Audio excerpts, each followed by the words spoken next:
Welcome to the Knockback, your seat. Mark's got the feedback, quick on his feet. Got your hard knock lessons in the mix. Brace yourself, his burns are slick.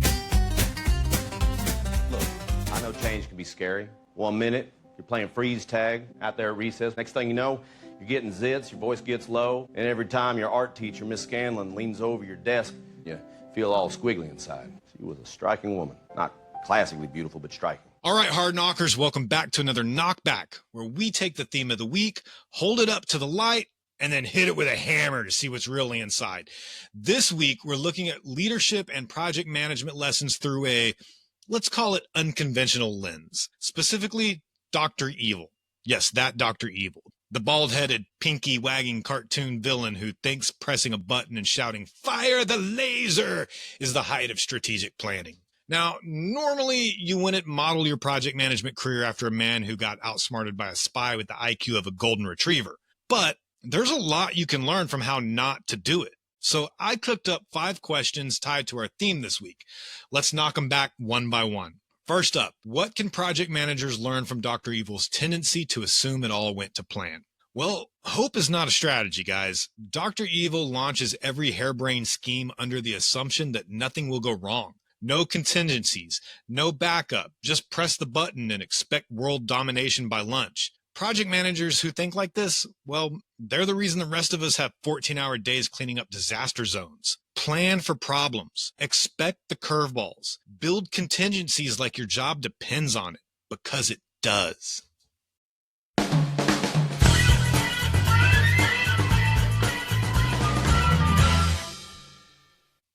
Next, how does Dr. Evil's leadership style reflect common mistakes in corporate project management? Well, it's simple. Over-reliance on the plan and under-reliance on the people. See, Dr. Evil creates grand master plans that look great on paper, but fall apart because he never bothers to listen, adapt, or trust his team. He literally ignores every warning from his inner circle and then acts shocked when the hero blows up the base. In the real world, companies that cling to a perfect plan, like it's the gospel, are setting themselves up for failure. Plans are guides, not guarantees. You need leaders who can adjust, not just point fingers when the walls cave in.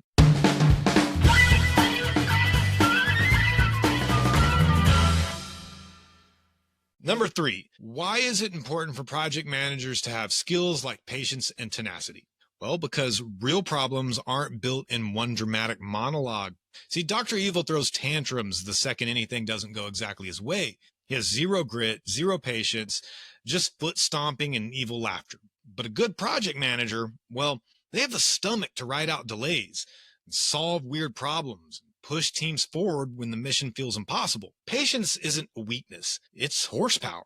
And tenacity isn't optional. It's the price of admission. Dr. Evil wouldn't survive 5 minutes in a real construction trailer. He'd be crying into his Starbucks cup before noon.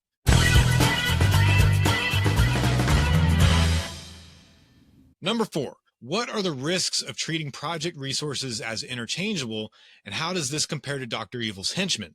This is a good one. Let's be real. Dr. Evil treats his people like Lego bricks, faceless, replaceable, and expendable.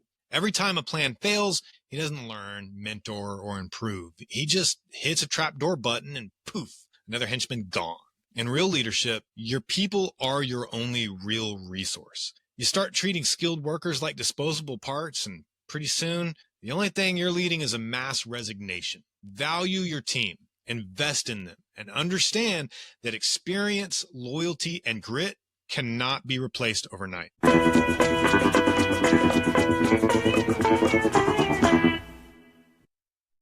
All right, finally, how can organizations avoid adopting a Dr. Evil school of project management? Easy. Hire real project managers, not clipboard holders, not coffee fetchers, real battle-tested leaders who know how to rally a team and course correct when needed and turn chaos into victory. Invest in your PMs like you invest in your equipment, because a $10 million plan in the hands of a $10 project manager is still going to crash harder than Dr. Evil's rocket after Austin Powers pulls the plug.